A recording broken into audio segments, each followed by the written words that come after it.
Soy Federico García Lorca. Nací en el municipio de Fuentevaquero, Granada, en el seno de una familia de posición económica desahogada, el 5 de junio de 1898. Fui bautizado con el nombre de Federico del Sagrado Corazón de Jesús García Lorca. Mi padre fue Federico García Rodríguez, un hacendado, y mi madre Vicenta Lorca Romero, su segunda esposa. Además fue maestra de escuela, lo cual fomentó mi gusto literario. En la primavera de 1919, varios de sus amigos de El Rinconcillo se trasladaron a Madrid, y Lorca, gracias a la ayuda de Fernando de los Ríos, quien le ayudó a convencer a sus padres a seguir sus estudios en la residencia de estudiantes, no tardó en unirse a ellos. Así pasa el poeta a formar parte de esta institución.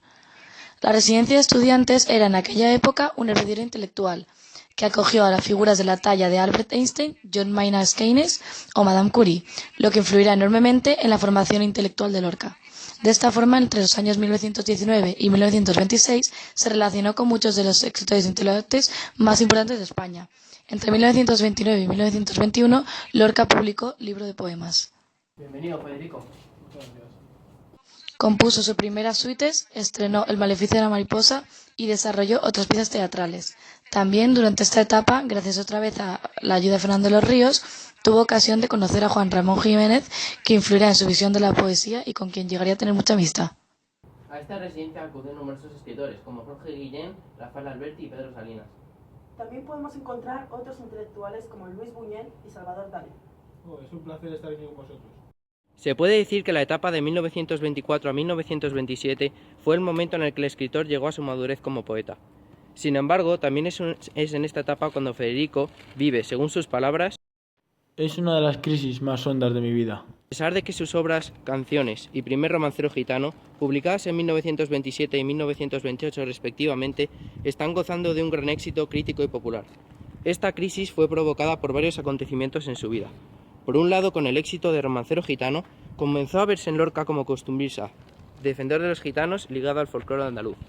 Y que yo me la llevé al río, creyendo que era mozuela, pero tenía marido.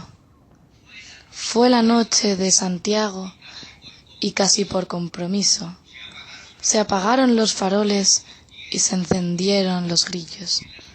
Y en las últimas esquinas toqué sus pechos dormidos y se me abrieron de pronto como ramos de jacinto.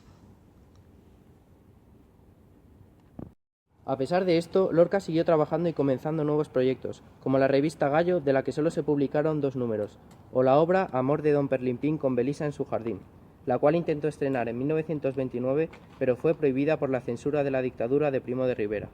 En 1929, Fernando de los Ríos propuso a Lorca que le acompañase en su viaje a Nueva York. Este aceptó, viendo la oportunidad de aprender inglés, renovar su obra y de vivir en el extranjero por primera vez. Él mismo describió su estancia en Nueva York como Una de las experiencias más bonitas de mi vida. En esta época inició Poeta en Nueva York, que no se publicó hasta 4 años después de su muerte. En 1930 dejó Nueva York para mudarse a la ciudad de La Habana, en Cuba, donde exploró la cultura y la música cubana y trabajó en nuevos proyectos como El Público y Así que pasen 5 años. Todos los días se mata en Nueva York. 4 millones de patos, 5 millones de cerdos, 2.000 palomas para el gusto del agonizante, 1 millón de vacas, 1 millón de corderos y 2 millones de gallos que dejan los cielos hechos añicos.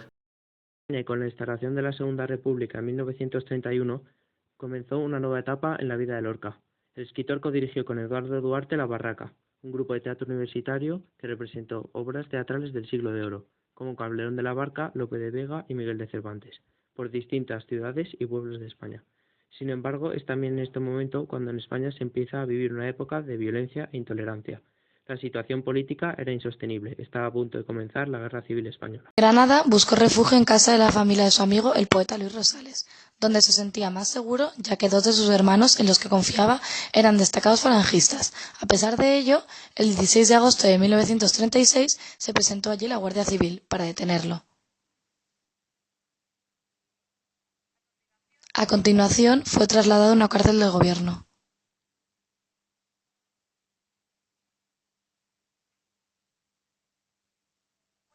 Fue acusado de ser espía de los rusos, estar en contacto con estos por radio, haber sido secretario de Fernando de los Ríos y ser homosexual. Fue trasladado al gobierno civil y luego al pueblo de Biznar, donde pasó su última noche en una cárcel improvisada. A continuación fue fusilado.